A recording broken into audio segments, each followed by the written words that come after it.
ভারতীয় জনতা পার্টির সিতাই বিধানসভা এবং দিনহাটা বিধানসভার যারা যারা মেন দায়িত্বে আছে, সভাপতি থেকে শুরু করে বুথ কর্মী, সবাইকে এই মিথ্যে মামলায় পুলিশ প্রশাসন ফাঁসাচ্ছে। কিচ্ছু করছে না, তারা সিভিল ড্রেসে তাদের বাড়ির আশেপাশে ঘুরছে এবং বাড়ির উপরে নজরদারি করছে।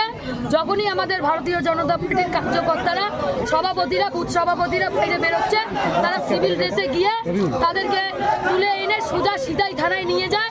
সিতাই থানাতে একদিন কি 2 দিন রাখার পর গাঁজা সহকারে, ট্যাবলেট সহকারে, ফেন্সিডিল সহকারে তাদের হাতে তুলে দিয়ে কোনো জায়গায় মিডিয়া বা কোনো পার্সোনাল কোনো ক্যামেরা ইউজ করে, সেই ক্যামেরায় ভিডিও করে তারপর মিডিয়াতে দেওয়া হয় না। আজকে আমাদের যে আন্দোলন সিতাই এবং দিনহাটায় লাগাতার আমাদের যারা বিজেপি কর্মী আছে, সভাপতি থেকে শুরু করে যারা বুথ কর্মী, সবাইকে একের পর এক আপনারা দেখেছেন।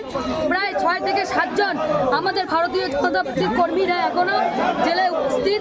আপনারা খোঁজ নিয়ে জানতে পারবেন। এই আজকে আমাদের যে ডেপুটেশন আছে পুলিশ প্রশাসনকে এবং দিনহাটা থানার যিনি আইসি আছে তাকে আমরা আমাদের ভারতীয় জনতা পার্টির পক্ষ থেকে ডেপুটেশন দেব। তিনি যদি কোনো ব্যবস্থা না নেন, আমরা এরপরে পুরো কুচবিহার জেলা 9টা বিধানসভার যারা দায়িত্বে আছে সবাইকে সহ দিনহাটায় এরপরে আমরা বৃহত্তর মিছিলে যাব।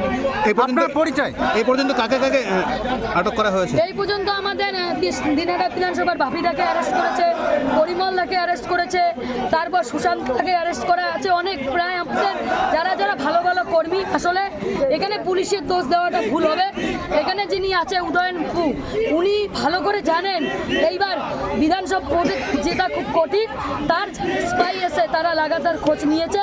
আমাদের ভারতীয় জনতা পার্টির যারা কার্যকর্তা তারা লাগাতার কাজ করছে, যার ভয়ে তিনি বাধ্য হয়ে পুলিশ প্রশাসনের উপর চাপ সৃষ্টি করছে এবং পুলিশকে দিয়ে আমাদের যারা ভালো ভালো কার্যকর্তা আছেন তাদেরকে তুলে এনে মিথ্যে মামলায় 3 মাস 4 মাসের জন্য জেলে রেখেছে। আপনার পরিচয়? আমার নাম শাবানা খাতুন, কোচবিহার জেলা যুব মোর্চা কমিটি মেম্বার।